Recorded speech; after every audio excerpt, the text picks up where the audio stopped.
मित्रों नमस्कार। अजंता नामक पाठ कक्षा 10 हिंदी गद्य संकलन में है, वही आपको पढ़ाया जा रहा है। आज आप लोगों को तीसरा पैराग्राफ इसका पढ़ाया जा रहा है, जो कि आज खत्म भी हो जाएगा यह पाठ ना जी। देखिए लिखा है, और उधर वह बंदरों का चित्र है। अब ये बंदरों का चित्र कहाँ है? हाँ, अजंता नामक गुफा में स्थित जो भित्ति दीवारें हैं, उन दीवारों पर बंदरों का चित्र क्या किया गया है? सजाया गया है, उनका चित्र लगाया गया है। उसी को देख करके देखिए लेखक कह रहा है कि और उधर वह बंदरों का चित्र है, कितना सजीव और कितना गतिमान। मतलब इतना गजब का चित्रकारी किए हैं, बंदर बनाए हैं चित्र के माध्यम से। ऐसा लगता है जैसे वे गतिमान बंदर हैं। बंदर देखिए एक जगह बैठे नहीं रहते।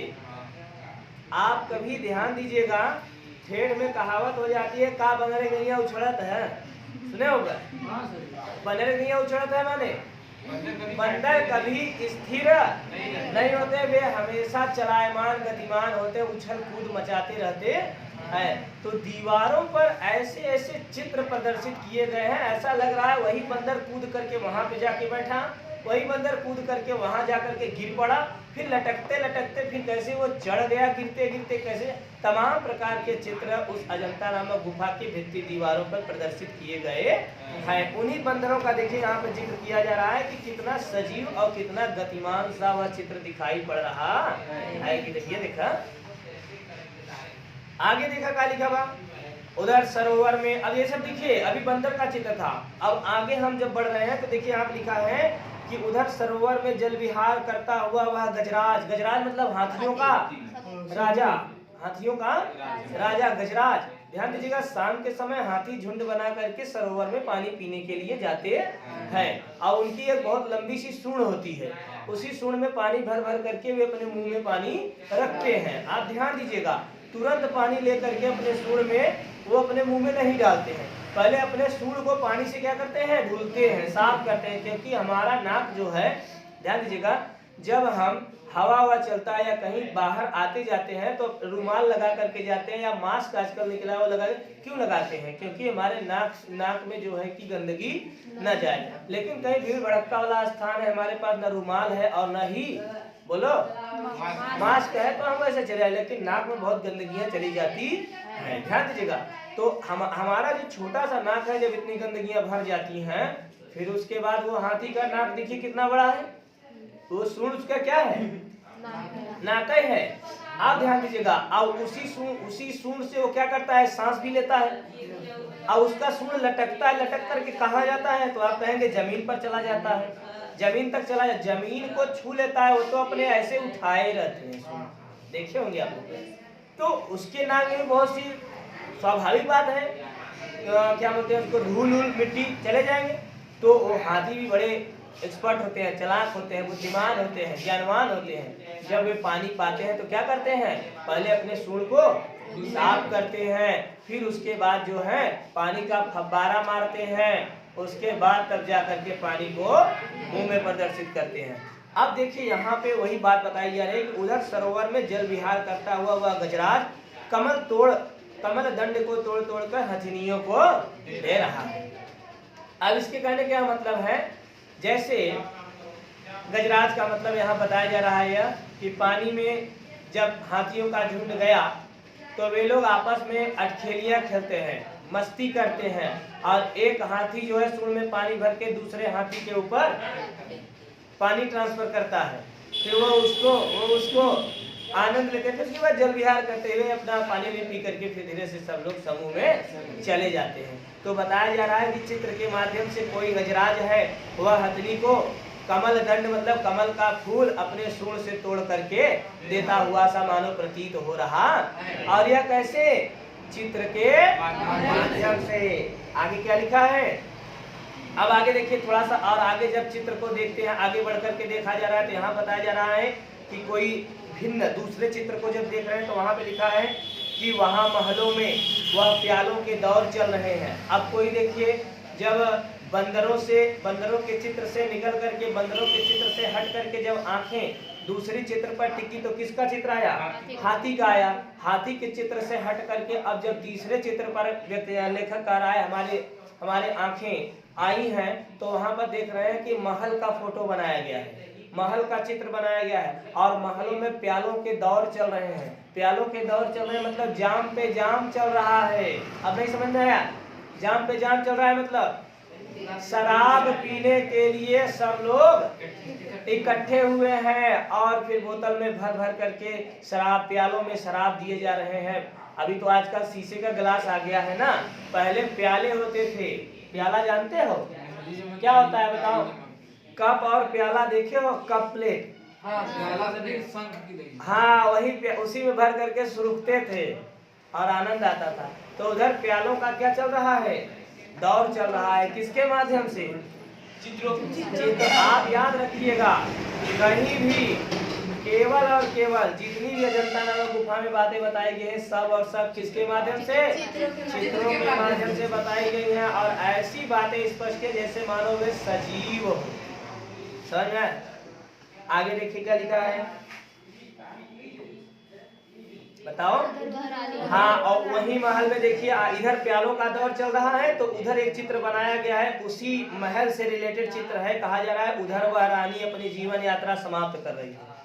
कोई रानी है, बुद्धि हो गई है, अब उसकी जीवन लीला समाप्त होने को आए। जैसे आपने दूसरा पाठ पढ़ा था गद्य में, ममता नामक पाठ, वह ममता नामक वृद्ध स्त्री जो 80 साल पार कर गई थी, अब वो मरने के कगार पर थी और जो अश्वारोही आए थे, याद है नहीं?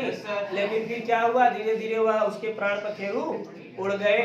और जो है कि वही बात यहाँ दर्शाई जा रही है कि कोई रानी है, इधर महलों में प्यालों का दौर चल रहा है तो उधर रानी की अंतिम लीला प्रारंभ हो रही है।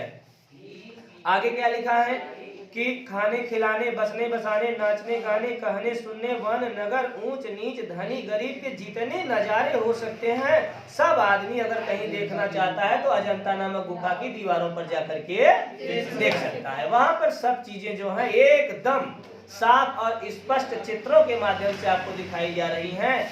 आप लिखिए मत, पढ़िए मत, जानिए मत, केवल वो चित्र देख लीजिए। ऐसा चित्र का नक्काशी किया गया है कि आपको तुरंत समझ में आ जाएगा कि यह चित्र क्या कहना चाहता है। अगला पैराग्राफ देखिए, बड़ा ही मजेदार है। अब यहाँ से परीक्षा में आता है, ध्यान दीजिएगा, बुद्ध के इस जन्म की घटनाएं। तो अब जहाँ पे बुद्ध वाला पाठ आ जाएगा, कोई ऐसा पैराग्राफ जिसमें भगवान बुद्ध के बारे में बताया गया, तो आपको याद रखना होगा अजंता नामक पाठ, क्योंकि इसके पहले आपको 3 और पाठ पढ़ने थे। मित्रता नामक पाठ, मित्रता नामक पाठ में दूर दूर तक क्या पूरे कहीं पाठ में कहीं भगवान बुद्ध का नाम दर्शाया नहीं गया है, तो आपको पता चल जाएगा कि यह पैराग्राफ मित्रता नामक पाठ से नहीं है। क्लियर? ममता नामक पाठ में ममता नामक स्त्री की क्या बोलते हैं उसको, अरे दुख भरे दिनों को व्यतीत किया बताया गया है। उसके साथ साथ जो है कि शेरशाह का मैटर बताया गया है। ठीक है, यहाँ पर भी क्या हुआ, भगवान बुद्ध का कोई जिक्र नहीं हुआ। क्या लिखूं, पाठ आपका कटा गया है। भारतीय संस्कृति में हर जगह देखिए केवल भारतीय संस्कृति के बारे में ही बताया गया है। रहन सहन, खान पान, पहनावा, ऊंच नीच, आचार विचार, यही सब भारत की संस्कृति के बारे में आपको इस पाठ के अंतर्गत बताया गया, जिसे डॉक्टर राजेंद्र प्रसाद जी ने लिखा है। समझ में आया? अजंता नामक पाठ आपको चल रहा है, इसमें आपको कैसे पकड़ना है ये बताइए। तो आप सीधा सीधा ये बता सकते हैं, अजंता नामक पाठ बहुत ही सरल है। तो इसमें वही चित्रों का माध्यम अगर बताया, उधर हाथी हथिनियों का दे दिया, कमल दंड तोड़ करके दे रहे हैं, या अगर क्या बोलते हैं महलों में प्यालों का दौर चल रहा है। अजंता नामक गुफा बहुत सदियों से चली आए, सदी उदी का जिक्र आ जाए, कई वर्ष पुरानी बातें आ जाए, तो ये सब कहाँ पे आएंगी? गुफा का नाम आ जाए, गुफा नामक शब्द आ जाए, या भगवान बुद्ध की बातें आ जाए, सब कहाँ पे जिक्र की गई है? अजंता नामक गुफा में। समझ में आया? अब देखिए लिखा है कि बुद्ध के इस जन्म की घटनाएं तो इन चित्र कथाओं में है ही। किन चित्र कथाओं में? अजंता नामक गुफा की चित्र कथाओं में भगवान बुद्ध के जन्म की घटनाएं तो चित्रित है ही, उनके पिछले जन्म की कथाएं भी इसमें चित्रण की गई है। भगवान बुद्ध बनने के पहले, भगवान बुद्ध सिद्धार्थ के नाम से जाने जाने के पहले, भगवान बुद्ध राजा शुद्धोधन के यहाँ जन्म लेने के पहले उनका कौन सा जन्म था, उस जन्म के पहले उनका कौन सा जन्म था, ये तमाम प्रकार की बातें अगर आप जानना चाहते हैं, समझना चाहते हैं, तो आप अजंता नामक गुफा में जाकर के देखिए, चित्रों के माध्यम से वहां पे बताया गया है भगवान बुद्ध बनने के पहले और किन 2 जन्मों से होकर के गुजरे थे। समझ में? आगे देखिए लिखा है कि पिछले जन्म की ये कथाएं जातक कहलाती है। अब देखिए बौद्ध धर्म में जो पिछले जन्म की कथाएं बताई जाती हैं वो किस नाम से जानी जाती हैं? जातक। आप कक्षा 12 में जब जाएंगे तो आपको जातक कथा नामक एक पाठ मिलेगा, उसमें 2 कहानियां हैं, एक उलूक जातकम और दूसरा नित्य जातकम। ठीक है, उलूक जातकम में एक उल्लू की कहानी है, कभी आप लोगों को बताएंगे, आप पूछिएगा, और एक नित्य जातकम है, उसमें एक मोर की कहानी है। बहुत ही मजेदार कहानी है, आप लोग भी सुनेंगे, आपको बड़े हंसी आएगी और बड़ा आनंद आएगा। हास्यप्रद कहानी है और यह जातकावली से ही लिया गया, अर्थात जातक कथा से ही लिया गया है। और जातक किसे कहते हैं तो आप बताएंगे? बताओ। अरे भाई पिछले जन्म की बातें क्या कहलाती हैं? ये देखिए लिखा है, इनकी संख्या कुल कितनी निर्धारित की गई है? 555। ये 555 नामक जातक कथा जो है ये कहाँ पे दर्शाई गई है? तो आप क्या बताएंगे? भगवान बुद्ध के द्वारा प्रदर्शित बौद्ध धर्म में दर्शाया गया है। और इनका संग्रह जातक के नाम से प्रसिद्ध है, जिनका बौद्धों में बड़ा मान है। अब समझ में आया? बौद्धों में माने जैसे हिंदुओं में, मुसलमानों में, जैनों में, सिखों में, ईसाइयों में, वैसे एक धर्म है बौद्ध, और उनको क्या है? बौद्धों में। बौद्धों में जैसे हिंदुओं में क्या है? गीता, रामायण, महाभारत, पुराण, ये सब क्या है? इनका मान है। मुसलमानों में कुरान नामक एक महत्वपूर्ण अप्रसिद्ध ग्रंथ है, इसका बड़ा उनमें मान है। समझ में आया? ईसाइयों में बाइबल नामक एक किताब है, ग्रंथ है, इसका बड़ा उनमें मान है। सिखों में गुरु ग्रंथ साहिब, इसका बड़ा मान है। समझ में आ रहा है? वैसे बौद्धों में जातक का भी बड़ा मान है। अब समझ में आया? तो बताया जा रहा है कि इन्हीं जातक कथाओं में से अनेक अजंता के चित्रों में विस्तार के साथ लिखी गई। अब आपको समझ में आ रहा होगा, ये जातक कथाओं से ही बातें निकाल करके जो कारीगर थे वे सब चित्रों के माध्यम से अजंता को और अधिक खुशनुमा बनाए हैं। अब आपको यह भी जानकारी होनी चाहिए कि अजंता को इतना खूबसूरत, इतना बढ़िया चित्रकारी से अगर नवाजा गया है तो वह किसकी देन है? भगवान बुद्ध द्वारा रचित जो जातक कथाएं थी, उन्हीं कथाओं का वह आधार अजंता नामक गुफा है। समझ में आ रहा है? आगे क्या लिखा है? इन पिछले जन्मों में बुद्ध ने गज, कपि, मृग आदि के रूप में विविध योनियों में जन्म लिया था। संसार के कल्याण के लिए दया, त्याग का आदर्श स्थापित करने में वे बलिदान हो गए थे। अब देखिए, भगवान बुद्ध जन्म लेने के पहले, भगवान बुद्ध सिद्धार्थ या बुद्ध के रूप में जन्म लेने के पहले उनका जन्म क्या था? गज माने हाथी का था। और हाथी का जन्म लेने के पहले वे एक बंदर के रूप में जन्म लिए थे, और बंदर का जन्म लेने के पहले वे हिरण का जन्म लिए हुए थे। माने हिरण से बंदर बने, फिर बंदर से बताओ हाथी बने, और हाथी बनने के बाद वे मनुष्य का जन्म पाए।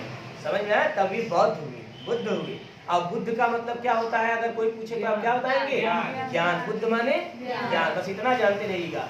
जो बुद्धिस्ट हुआ अर्थात ज्ञानी हुआ, जो ज्ञानी हुआ वही बुद्धिस्ट हुआ, और उसे ही बुद्ध कहा जाने लगा। बुद्ध मतलब बुद्धू नहीं होता, बुद्ध मतलब ज्ञानी होता है। समझ में आ रहा है? आगे देखिए क्या लिखा है। उन स्थितियों में किस प्रकार पशुओं तक वे मानवोचित व्यवहार किया था। उन्होंने देखिए बताया, उन स्थितियों में किस प्रकार पशुओं तक ने मानवोचित व्यवहार किया था, किस प्रकार औचित्य का पालन किया था, यह सब उन चित्रों में असाधारण खूबी से दर्शाया गया है। और उन्हीं को दर्शाते समय चितेरों ने अपनी जानकारी की गांठ खोल दी। चितेरों माने जो चित्र बनाने वाले थे, उन्होंने देखिए बताया जा रहा है कि जानकारी की गांठ खोल दी, माने जानकारी ही जानकारी चित्रों के माध्यम से उस गुफा में प्रदर्शित कर दी कि जो भी आएगा इसे देखेगा, समझेगा और जानेगा, जिससे नगरों, गांवों, महलों और झोपड़ियों, समुद्रों और पनघटों का संसार अजंता के उस पहाड़ी जंगल में उतर पड़ा। नगर, गांव, देहात सब कुछ का चित्र वहां पर, कहां पर, अजंता नामक गुफा की दीवारों पर प्रदर्शित किए गए हैं। अब तो ऐसा लग रहा है जैसे वहां पर जाकर के हम लोगों को देखने का भी मन कर रहा है। जब ये किताबों में इतना बढ़िया सब लिखा गया है तो निश्चित रूप से वो कितना बढ़िया होगा। आप लोग मेहनत करो, अच्छे से नौकरी प्राप्त करो, उसके बाद फिर जीवन भर आनंद लेना है ना। और वह चित्रकारी इस खूबी से संपन्न हुई कि देखते ही बनता है। अब ये लाइन देखिए बड़ा मजेदार है, क्या कहा जा रहा है कि और वह चित्रकारी इस खूबी से संपन्न हुई कि देखते ही बनता है। देखते ही बनता है मतलब देखने में बहुत अच्छा है। हाँ, जुलूस के जुलूस हाथी, माने झुंड के झुंड हाथियों का समूह, घोड़े, दूसरे जानवर जैसे सहसा माने अचानक जीवित होकर अपने अपने समझाए हुए काम जादूगर के इशारे पर मानो संभालने लग जाते हैं। और ये सब बातें किसके माध्यम से प्रदर्शित की जा रही हैं? चित्र के माध्यम से प्रदर्शित की जा रही।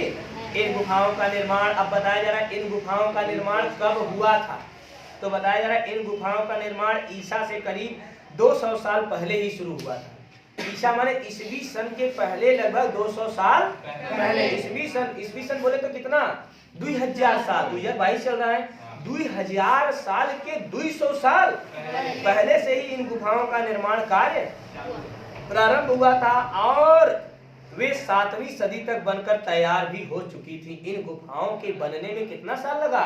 900 साल लगा।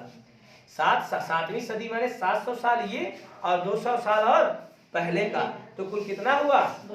900 सालों में गुफा बन करके तैयार हुई थी। आगरे का ताजमहल मात्र 20 साल में बना था। कितने सालों में? 20। हम और आप अगर मिल करके कहीं अपना घर द्वार बनवाना चाहें तो ज्यादा से ज्यादा 2 महीना, कम से कम 1 महीने में तैयार हो जाता है। हो जाता है नहीं? आगरे का ताजमहल बनने में कितना समय लगा? 20 बरिस लगा था, 20 करोड़ रुपया लगा था और 20,000 मजदूर लगे। ये अपने में एक इतिहास है, याद रखिएगा। आगे अपने उत्तर प्रदेश, जिस उत्तर प्रदेश में हम लोग रहते हैं, इसी उत्तर प्रदेश में एक जिला है जिसका नाम क्या है बताओ? आगरा है। यह भी पुरातत्व विभाग का ही एक केंद्र है जिसके बारे में आपको बता रहा हूँ। जैसे आज अजंता नामक एक पुरातत्व प्राचीन स्थिति है, एक प्राचीन स्थान है जिसके बारे में हम लोग इस पाठ के अंतर्गत जिक्र कर रहे हैं। अपने उत्तर प्रदेश का एक जिला आगरा है। इसी आगरा में ध्यान दीजिएगा, अकबर का जो सम्राट अकबर था या जो कोई भी था, अकबर का वंशज था या यूं कहें कि अकबर का नाती था शाहजहां। उसी शाहजहां ने ताजमहल का निर्माण करवाया था और उस ताजमहल को बनाने में 20 बरिस लगे। कितने साल लगे थे? 20 साल लगे थे। 20 करोड़ रुपया लगा था और बताओ 20,000 मजदूर लगे, तब जाकर के आगरे का ताजमहल निर्माण हुआ था। आज आगरे का ताजमहल लगभग 300-350 साल से खड़ा है, ठीक है, ये 300 साल है। लेकिन वो अजंता की गुफा आज कम से कम 2200 साल से वहां पर विराजित है। समझ में आए नहीं?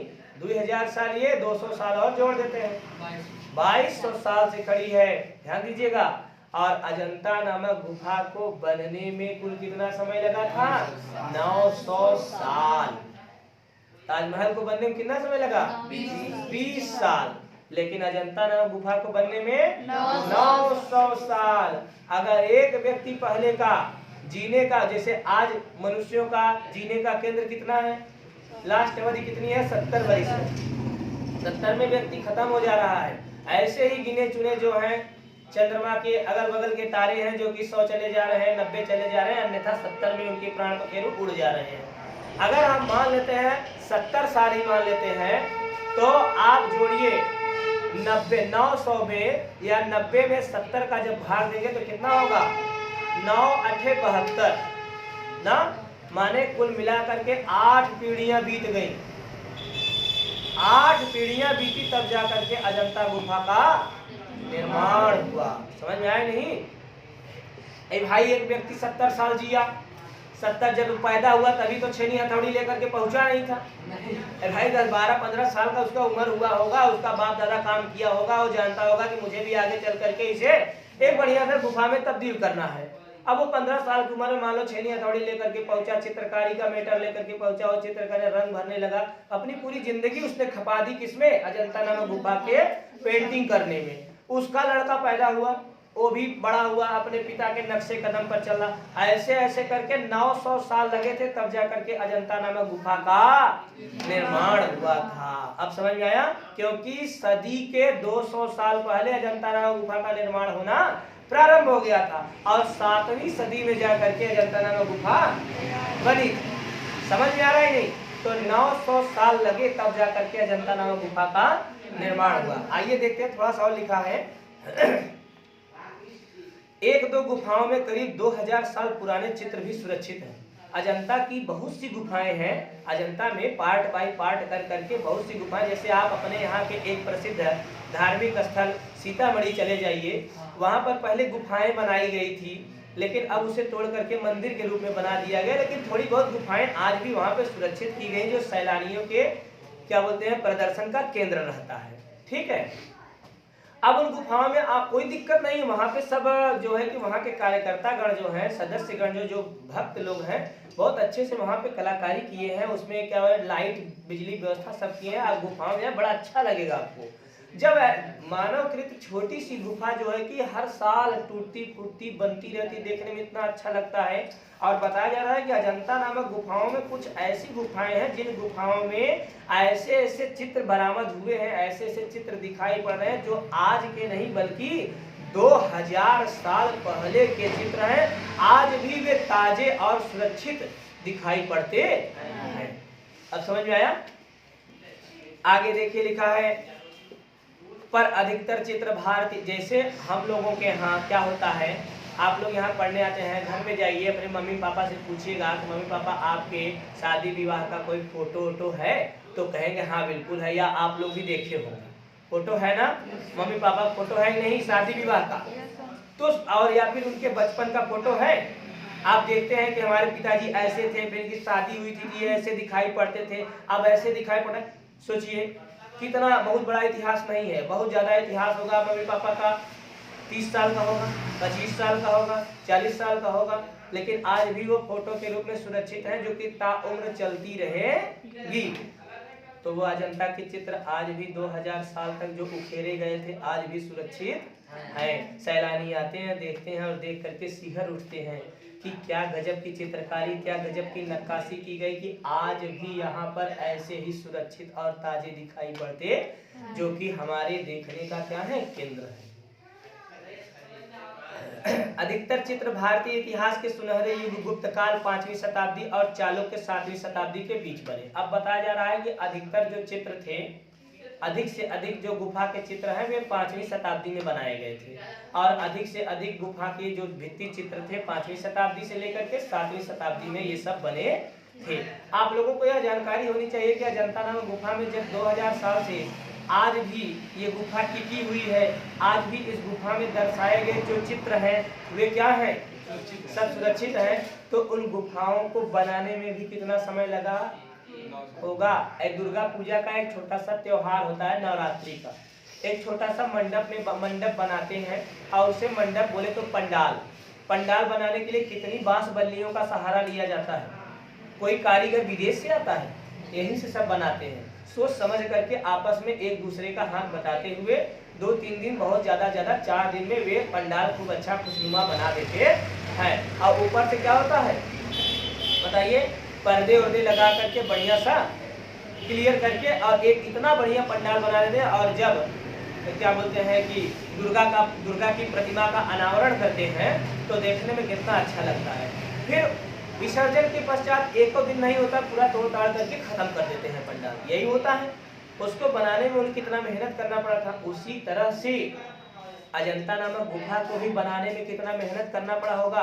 5 सदी केवल बीत गई गुफा को बनाने में। फिर जब 5वीं सदी लगा, जब सब तैयार, भाई मूर्तियों में प्राण कब फूके जाते हैं, प्राण बोले तो क्या, रंग, रंगकारी, चित्रकारी, पेंटिंग पेंटर कब करता है?